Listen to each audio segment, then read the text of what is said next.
नमस्कार। आज हम जरा असम लोक सेवा आयोग मतलब एपीएससी की जूनियर इंजीनियर भर्ती 2025 पर बात कर रहे हैं। एक नंबर काफी चल रहा है आजकल, 187 पद। पर सवाल यह है कि क्या ये आंकड़ा वाकई सही है? चलिए इसी की पड़ताल करते हैं। हाँ, नमस्कार।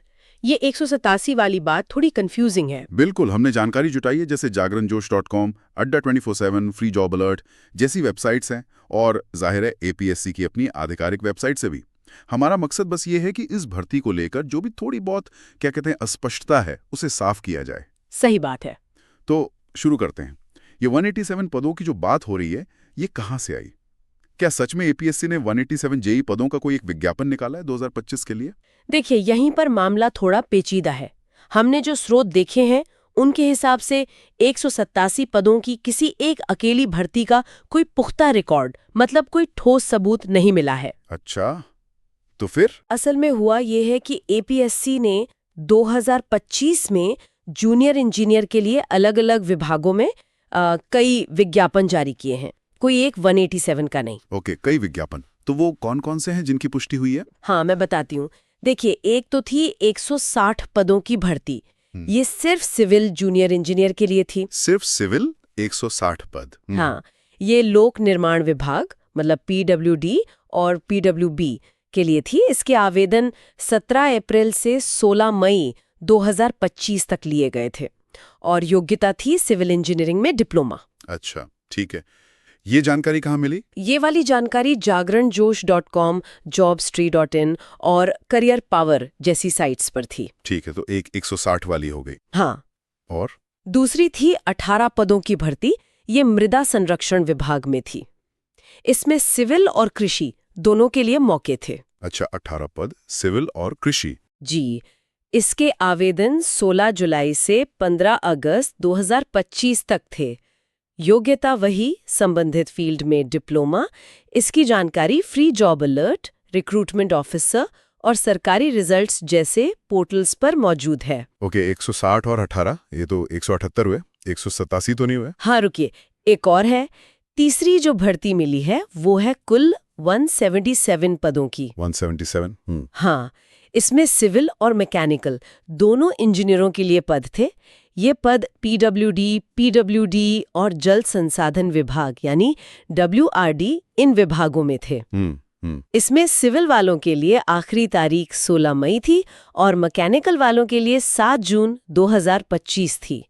योग्यता वही, अपनी अपनी ब्रांच में डिप्लोमा। ये एडा 247 ने रिपोर्ट किया था। अरे, तो मतलब ये 187 वाला जो नंबर घूम रहा है वो शायद इन अलग अलग भर्तियों को किसी ने जोड़ दिया हो या कोई कंफ्यूजन हो।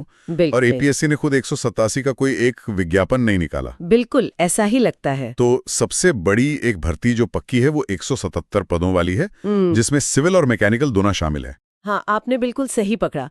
अगर हम सार निकालें तो पहला, 187 पदों की कोई अकेली घोषणा नहीं हुई है। ठीक। दूसरा, सबसे बड़ी पुष्टि वाली भर्ती 177 पदों की है अड्डा 24/7 के हिसाब से, जिसमें सिविल और मैकेनिकल दोनों हैं। तीसरा, 160 पद केवल सिविल जेई के लिए थे, जैसा जागरण जोश और दूसरी साइट्स ने बताया। राइट। और चौथा, 18 पद मृदा संरक्षण विभाग वाले अलग थे, फ्री जॉब अलर्ट वगैरह के अनुसार। समझ गया। तो मतलब ये है कि जो लोग आवेदन करना चाह रहे हैं उनके लिए तो ये काफी उलझन वाली स्थिति हो सकती है। हाँ, बिल्कुल। उन्हें बहुत ध्यान से देखना पड़ेगा कि कौन सा विज्ञापन उनके लिए है। विभाग अलग हैं, पदों की संख्या अलग है, तारीखें भी अलग अलग हैं। ये तो सच में जानकारी का एक जाल जैसा लग रहा है। एकदम सही कहा आपने। इसीलिए यहाँ सबसे जरूरी कदम क्या है? वो है कि हमेशा हमेशा आधिकारिक असम पीएससी वेबसाइट जो apsc.nic.in है या फिर उनके रिक्रूटमेंट पोर्टल को ही चेक करें। हाँ, ये सबसे जरूरी बात है। वहीं से सबसे प्रामाणिक, सबसे ताज़ा जानकारी मिलेगी। सही नोटिफिकेशन, योग्यता की शर्तें क्या हैं, आखिरी तारीख कब है, ये सब वहीं पर मिलेगा। बाकी जगहों पर कंफ्यूजन हो सकता है। बिल्कुल।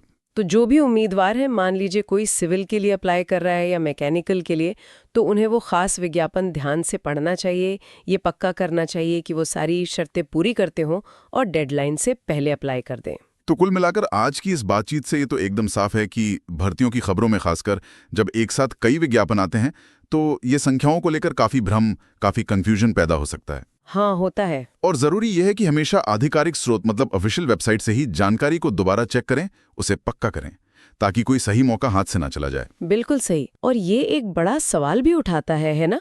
आज के ज़माने में जहाँ इतनी सारी जानकारी है हर तरफ से, चाहे वो सरकारी नौकरी की बात हो या कुछ और, हम ये कैसे पक्का करें कि हमें जो जानकारी मिल रही है वो सही है, पूरी है और सटीक है? कहीं वो सिर्फ सुनी सुनाई या आधी अधूरी बात तो नहीं? इस पर थोड़ा सोचना जरूरी है। सही कहा, ये वाकई सोचने वाली बात है।